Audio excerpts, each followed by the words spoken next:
করার পরও আমি অবাধ, সুষ্ঠু ও শান্তিপূর্ণ নির্বাচনের প্রত্যাশা করছি। প্রিয় সাংবাদিক ভাইয়েরা, গত 13/5/24 তারিখে চাঁদপুর আইনজীবী আসনের মাননীয় সংসদ সদস্য ও গণপ্রজাতন্ত্রী বাংলাদেশ সরকারের মাননীয় সমাজ কল্যাণ মন্ত্রী মহোদয় আপনাদের সাথে মত বিনিময়কালে তিনি বলেন, এবারে নির্বাচনে দল থেকে আমাদের দলীয় কোনো প্রতীক দেওয়া হয়নি, দলীয় কোনো মনোনয়ন দেওয়া হয়নি, এমনকি দলের কোনো সমর্থন কাউকে দেওয়া হয়নি। সুস্পষ্ট নির্দেশনা দেওয়া হয়েছে মন্ত্রী এমপি যারা, তারা এই প্রক্রিয়ার মধ্যে অন্যায় কোনো হস্তক্ষেপ করতে পারবে না, তারা কোনো ধরনের প্রভাব বিস্তার করবে না। যারা দাঁড়িয়েছেন তারা সকলেই একই আদর্শের মানুষ। দিন শেষে আবার অন্য কোনো নির্বাচনে সকলে একই পক্ষ হয়ে কাজ করবে। কিন্তু আমার প্রতিদ্বন্দ্বী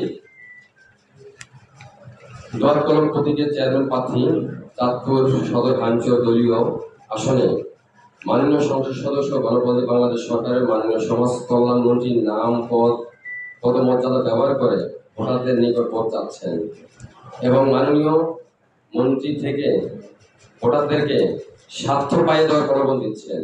নির্বাচনী মনোনয়নপত্র দাখিলের থেকে শুরু করে অদ্যাবধি মাননীয় মন্ত্রী চাঁদপুর পৌরসভার কদমতলা যে বাসভবন আমার প্রতিদ্বন্দ্বী চেয়ারম্যান প্রার্থী তার নির্বাচনী পরিচালনা প্রধান কেন্দ্রবিন্দু হিসেবে ব্যবহার করে আসছেন। প্রত্যক্ষ পরোক্ষভাবে তার প্রতি মাননীয় মন্ত্রীর সমর্থন আছে বলে ভোটারদেরকে বিভ্রান্ত করছেন। সেই সাথে চাঁদপুর পৌরসভার মেয়র মহোদয় উপজেলা পরিষদ নির্বাচন আচরণ নীতিমালা লঙ্ঘন করে তিনি প্রকাশ্যে আমার প্রতিদ্বন্দ্বী চেয়ারম্যান প্রার্থী দোয়াত কলম মাত্রার পক্ষে তার সরকারি গাড়ি ব্যবহার করে ইউনিয়ন ও পৌরসভার ওয়ার্ডগুলিতে সরাসরি উপস্থিত হয়ে পৌরসভা ভোটারদের বিভিন্ন লোক ও উন্নয়নের কথা বলে ভোট চাচ্ছেন, যাহা নির্বাচন আচরণবিধি 22-1 ধারায় সুস্পষ্ট লঙ্ঘন। চাঁদপুর পৌরসভায় ইউএনডিপি কর্তৃক পরিচালিত দরিদ্র বিমোচন ও বস্তি উন্নয়ন সিটিসি প্রকল্পের আওতাধীন সুবিধাভোগী ভোটারদেরকে দোয়াত কলম মার্কা ভোট দেওয়ার জন্য হুমকি ধমকি দিচ্ছেন।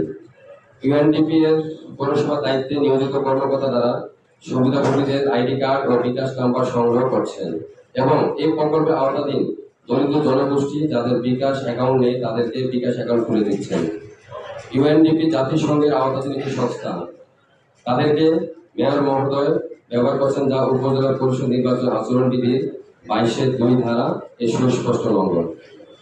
আমার নির্বাচনী প্রতিদ্বন্দ্বী দোয়াত কলম মার্কা চেয়ারম্যান প্রার্থী মাননীয় মন্ত্রীর নাম ভাঙিয়ে মেয়র মহোদয় তার পদ ব্যবহার করে উন্নয়ন সহযোগী সংস্থাকে ব্যবহার করায় ইয়াতে প্রতিবাদ হয় যে দোয়াত কলম মার্কার চেয়ারম্যান পদপ্রার্থী বেশি শক্তি ও কালো টাকা ব্যবহার করবেন। চাঁদপুর সদর উপজেলা নির্বাচন এলাকায় বিভিন্ন ভাতাভোগীকে দোয়াত কলম মার্কা ভোট প্রদানের জন্য চাপ প্রয়োগ করছে। অন্যথায় ভাতাভোগীদের তাদের প্রাপ্ত সুবিধা থেকে বঞ্চিত করবেন বলে হুমকি ধমকি দিচ্ছেন।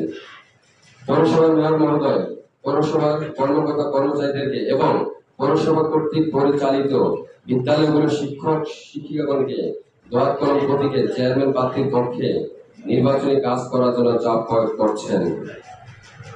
আমি যদি নির্বাচিত হতে পারি, উপজেলাবাসী একটি কার্যকর ও সেবামূলক উপজেলা পাবে।